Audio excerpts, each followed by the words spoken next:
So some nations, it all boils down to this, folks. Win and you could possibly go in. And of course the defeat will probably see you crash out. We'll take a look at that and more next.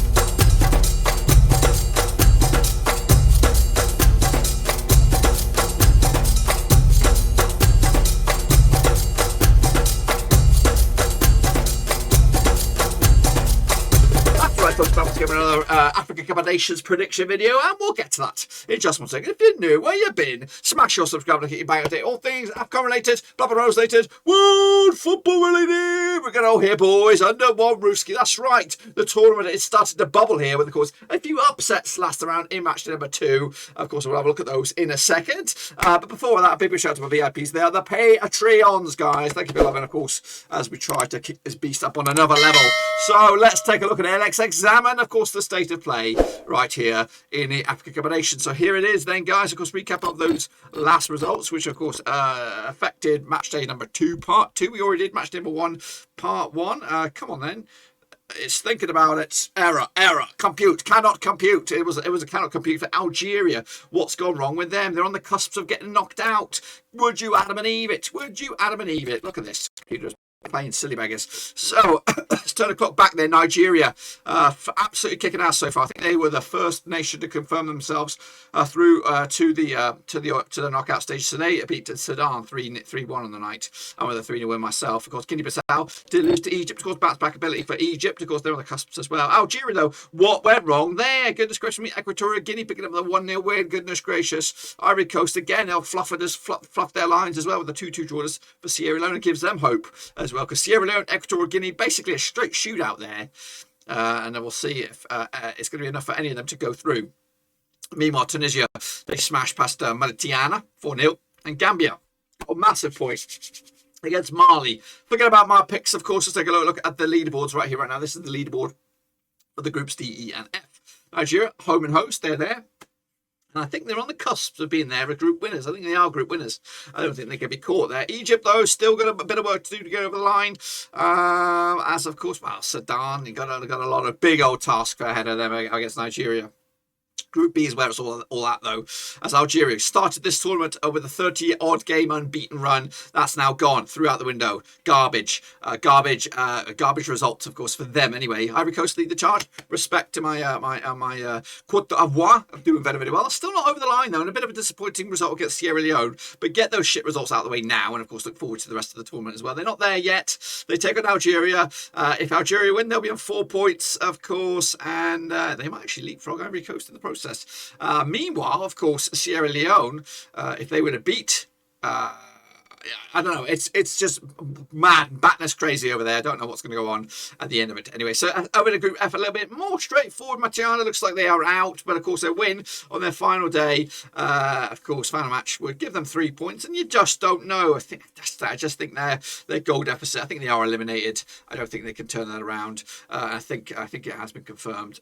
Anyway, Tunisia got a bit of work to do as well, and again, we're not too sure of what amount of points will get you through to the knockout stage. That's the state of play in the table. What about our own little table right here, right now? This is our little prediction league, of course. Kicking ass, taking it. Daddy Cool, 52. Kevin and Iman Hussein picked up 4 points. I have a respectable 6 there. Not too shabby. And of course, big shout out to my patrons there, helping us out as well. Let's take a look at, of course, the grand scheme of things for the Africa Cup of Nations. A. Judy leads the charge with Iman Hussein and Shane O'Donnell. And again, big shout out to my patrons, of course, helping out behind the scenes. But again, still a lot of points on the offering. Of course, we've still got 3.1 to calculate, and this is, of course, 3.2. So realistically, there's at least 12 points on the cusps now before you can get to knockout stages. So hopefully you will get a very much a load of points. So let's get into it then, shall we? Of course, let's not waste no more time. Again, if you want to get involved with the predictions, get in there, Cutley/AFCON 2022. You are all about it. So here we go then, kicking on forward with the games that take place on Wednesday, January the 19th, kicking on off with Guinea-Bissau up against Nigeria. That is correct. Now these two sides have never played each other, of course, according to my eyes anyway, in recent times. Of course, Guinea-Bissau are coming to this without a win in the last 6 games. They're on the cusp of getting knocked out here. Of course, standing in the way will be Nigeria. Is that right? That is right. Of course, Nigeria coming to this unbeaten the last 5 games, picking up 4 wins and a draw to boot, 75% form as well. Nigeria did beat Egypt and also beat Sudan last round. Of course, Guinea-Bissau did a draw with Sudan, and of course could only got a cheeky defeat against Egypt as well. So realistically, I think they need a win here, because 2 points, a draw will not be enough for them to go through I can imagine on that. Let's take a look at the odds then. Of course, the bookies will go with that as well. They go at 17-4 for Guinea-Bissau, 10-7 on is your Nigeria, and 5-2 is your draw. I am going to go with Nigeria as well here. 3-0 win, comfortable win, top table, of course, and will be flexing muscle. I do anticipate Nigeria rotated up a little bit, of course. They're already through as winners. There's no need to put all the big boys out, but of course they still got some big boys on the benches as well. Next, of course, we have Egypt up against Sudan. Of course, same day, same kickoff, all that kind of jazz at the Stadio Amadeo. Of course, Egypt still got a bit of work to do. Of course, playing Sudan for the 5th time since 2005. 3 wins to Egypt, 1 for Sudan, no draws. Of course, Egypt though just 1 win and 4 for them, 42% form up against the Sudan side, who have yet to taste success as well. Of course, coming at you on this one, Egypt's biggest win over Sudan was a 5-0 win. The biggest win the other way was a 3-0 win. Of course, coming at you last time around the play. Was that 5-0 win? It wasn't an Arab Cup, but of course, let's not look into that too much. That's a lot of, domestic-based players and all that kind of stuff. It just showed the quality that Egypt have. However, a friendly not too long ago, well, actually quite a bit ago, 2008, Sudan picked up a 3-0 win over Egypt. Of course, a 3-0 win it was as well. Of course, Egypt started with a 1-0 against Nigeria. They bounced back with a win against Guinea-Bissau. Sudan started with a draw against Guinea-Bissau, and of course, picked up a loss against Nigeria. Look at the odds on this one. Egypt play favourites 4-1 on for the victory. 16-1 is your long shots at Sudan, and 4-1 is your draw. Egypt will bounce back here, 2 to win for them, and of course go through to the knockout stages and join Nigeria, and possibly sending both Guinea-Bissau and Sudan out. I don't think a point will be enough. Over into the very lively Group E, kicking off with Sierra Leone. Have been grinding out the results, of course. Come into this match unbeaten since the first 2 games. Played these 2 sides played each other 4 times since 2008. 2 wins for Sierra Leone, 1 for Equatorial Guinea, and 1 draw. Sierra Leone unbeaten the last 6 games, picking up 5 draws and a win to boot. Up against the Equatorial Guinea side, have just lost once in the past 6 as well. 67% form for them as well. The biggest win for Sierra Leone over Equatorial Guinea was a 3-2 win. The biggest win the other way was a 7-0 win. They've both scored 7 goals over each other, which is a 1.75 goals game ratio. Of course, heading into this one, they last played each other way back in 2013. It was a 3-2 win for Sierra Leone. That was way back, of course, World Cup qualification campaign. Equatorial Guinea's one and only win, according to my eyes anyway, was back in 2008. Another World Cup qualifying campaign, so a 2-0 win it was. Sierra Leone picked up a draw against Algeria. Massive result that was. And then followed it up with a 2-2 draw against Ivory Coast. Meanwhile, Equatorial Guinea got a narrow loss against Ivory Coast, but picked up a monster win against Algeria, goodness gracious me. And of course, the bookies will have trouble on this one. 9-4 is your Sierra Leone, 6-4 is your Equatorial Guinea, and 90-10 is your. They're backing Equatorial Guinea here. I can't back anyone. I'm going with a draw myself, 1-1 right down the middle, which will give Sierra Leone 3 points. It might be enough. It'll give Equatorial Guinea enough points to go through as at least runners up, setting up a bit of a barnstorming finish here. Not runners up, maybe. I don't know. One of these guys is going home. One of these guys could be Algeria.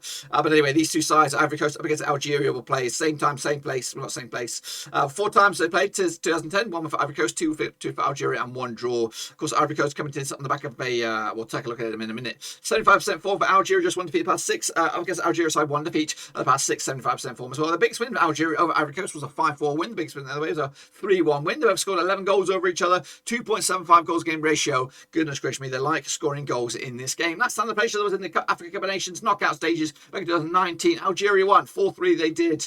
Ivory Coast last win over Algeria, also in the Africa Cup of Nations knockout stage. It was a 3-1 win way back in 2015. Ivory Coast picking up a win against Equatorial Guinea. They followed that up with a 2-2 draw against Sierra Leone. Meanwhile, Algeria drew with Sierra Leone, and of course lost against Equatorial Guinea. Have yet to score in this thing, in this tournament. Will they get the back of the net this time around?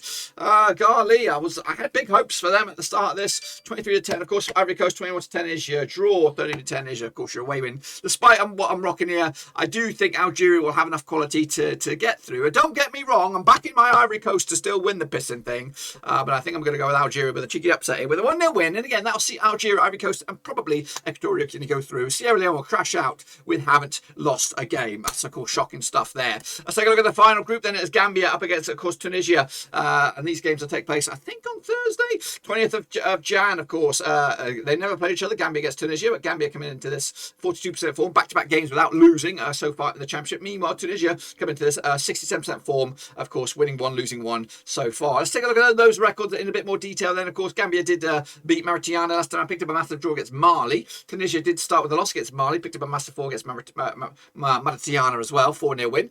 So it does leave both these 2 sides coming into this one unbeaten. Of course, take a look at the odds then. Gambia 7-2 for the victory, 20-99 is your Tunisia, and 2-1 is your draw. I actually expect a bit of a tough game on here. Of course, Gambia, I think, are one of the surprises so far at the tournament. I think they'll continue that with a cheeky, I think, If the computer wants to do it. One more draw in the end, which of course will make them unbeaten, which could put Tunisia probably in second spot, and Gambia will go through as group winners, I believe. Or will it? It may, maybe, in fact, I don't know. I really don't know. Get your bloody calculators out. And then finally we have Mali against Mauritania, of course, on the same day as well. That's 20th of January. These two sides have played each other just the one time, 2019. Mali unbeaten in the last 6, 90% form. In fact, they haven't lost in the last 8. Mauritania just 1 minute 6 and 25% form as well. That one and only appearance, of course, against each other was in 2019 in the African Cup of Nations. Zone was in Group E. Of course, it was a 4-1 win for Mali. Mali, though, coming to this on the back of that winner goes Tunisia. Blow up nice and early they did. Goodness gracious me. Scandalous still. However, I do like Mali as well. One more draw, of course, against Gambia. Surprise so far. On the flip side, Mauritania did lose to Gambia and Mauritania and yet to score a goal here in the championship in Cameroon. Meanwhile, look at the odds here. 11-4 on is your Mali. Of course, 11-1 is your Mauritania and 7-2 is your draw. Mali will win this one as well, won't they? They'll put a bit of a benchmark statement. Of course, that put them on 7 points. That will put them top. It'll put Gambia second. Tunisia would, I think, with 4 points be enough to go through to the knockout stages. That's, of course, my picks. Get involved with your own picks as well in the old description. If you are an Africa football nation, Africa football expert and want to get involved with some content creation, get down in the old comment section and let me know that you're interested in making some football content for here right at Roverseas. We're going to try and create the band of Avengers. It is starting to get bubbly now. Of course, it's actually trying to get manic right now, trying to keep it with a lot of names and places and faces and all that kind of stuff. But anyway, I do appreciate any support you can throw in the channel. Of course, check out the Patreon as well. Also, smash your thumbs up, smash your subscribe, hit the little bell as well. And of course, we'll be back with some live action, live watch-alongs, maybe back end of this week, or maybe, of course, when the knockout stages come around. But until then, guys, thanks for watching. See you soon for the next one, of course, whenever that is. Until then, dudes, we're done.